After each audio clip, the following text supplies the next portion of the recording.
If you are like me, I know that you use tons of garlic in your everyday cooking. It is so annoying to either buy peeled garlic, which is so expensive. This packet is literally like $3, or to just sit around and fumble peeling these little cloves. So I'm going to show you how you can peel a lot of garlic really quickly and how you can always have fresh garlic prepped in the fridge.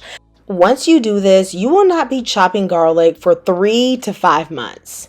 I think the best deal is this 2 pound bag of garlic at Costco that is $6. That ends up being about $3 a pound because that singular garlic clove is literally $1, which I feel like is a ripoff because it used to be 50 cents. You'll see 1,000 hacks for the best way to peel garlic online.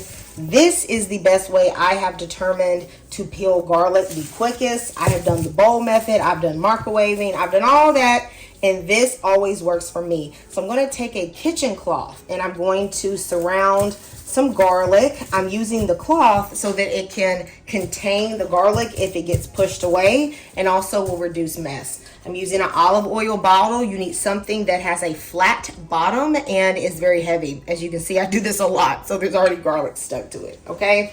Get something with some weight to make it easier. Pound hard. The first crushing, very hard. Not only is it gonna break up the bulbs, but it'll start to peel the garlic cloves. Now, with it still contained, I'm gonna rub.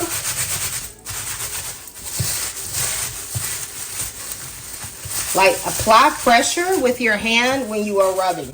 This may not get every single clove, but this will be a good start. I'm telling you, and this only takes a couple seconds to do from start to finish. The friction should help some of the peels remove. All right, you will see that if you kind of shake it around, a lot of them, of course, are crushed, but that doesn't matter because we're going to chop it up anyway. All right, there are a number of them that are at least partially peeled, and then I can just pop off the rest and throw it in my bowl. I just pick out what is good. Quite a few of them are done and they are good to go, but some of them just have a little excess hanging, and that's not a big deal. And if you get like a tiny piece of skin with the rest of the garlic, I mean, that's not a big deal. Another option for you is if you get one of these little garlic spinner tools. This actually came like for free and something I ordered on Amazon. It's really rough on the inside. Some of them that aren't peeled, you can just stick inside of here and then roll. In a few seconds, you will see that the garlic will be unpeeled too. So that strategy works as well. Fill a bowl with cold water. Now I'm going to place in everything that's been in my towel. I'm going to slosh it around just a bit. And you should see that the majority of the skins will begin to float to the top. If there's not enough water to separate them, just add more water. You may also find that small cloves or cloves that are going bad will float to the top as well. The weight of the garlic cloves is making them float to the bottom, and then I can just scoop the skins straight off of the top. Easy way to separate the skins and the cloves. Now, because there is cool water, these cloves are not going to be sticky when you go to peel them. The skins are popping off super easy and my hands are not sticky. This is another method I like to do. Let me know which of the methods I've showed you are going to try. I'm using a food processor to first blend all the garlic by itself.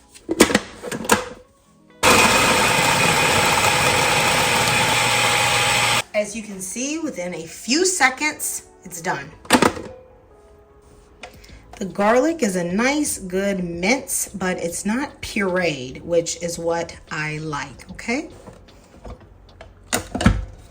Since I use garlic so much in every recipe, I like to just make a container of garlic only for the fridge. I hate just chopping up all these little cloves of garlic, and this makes it so much easier because I have found that this can literally last for months in the fridge And it tastes distinctly better than buying minced garlic at the store, especially that garlic that's in water. Just tends to taste weak. This one, believe it or not, I've had one in the fridge for 5 months even at one time. As long as I kept it suspended in oil, it stayed fresh. I never had a problem with it. To help preserve it, I generally also add a little bit of salt. So this might be about 3/4 of a teaspoon of salt. As long as you reduce the amount of moisture that is in the jar, you generally don't have a problem. So this is some extra virgin olive oil. Avocado oil is also okay. I'm gonna pour some over the top. You definitely have to cap the garlic with oil at minimum. However, I like to also just go in, I take my chopstick and I start to mix together the salt and the oil. This will help preserve it really well. And honestly, even though I say I've had one for 5 months, really it's just because I kind of forgot the jar near like the back of the fridge when it got really low to the bottom. And even that little garlic was still fresh. I'm telling y'all, it was still kicking. Then I'll just go in with a little bit more oil just to make sure I cap off the top. And you don't have to use olive oil. You could actually use avocado or just canola oil if you want. But I know some of y'all just be hating on vegetable oil, so you definitely don't have to use vegetable oil. This is probably in total about 1/2 cup of oil. Okay, so you see how everything's under the oil? That is what you are looking for. When you go to use this, make sure you use a clean spoon. What I do is I'll just tip the jar back a little bit, and then I'll scoop out some of the garlic and just let the oil drain a bit, and then I'll use that in my recipe.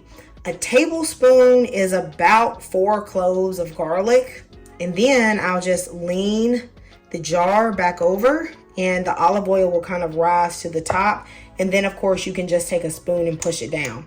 It's very important that you always use a new spoon. You don't want to introduce bacteria. That's one way this can last for so long and taste so good.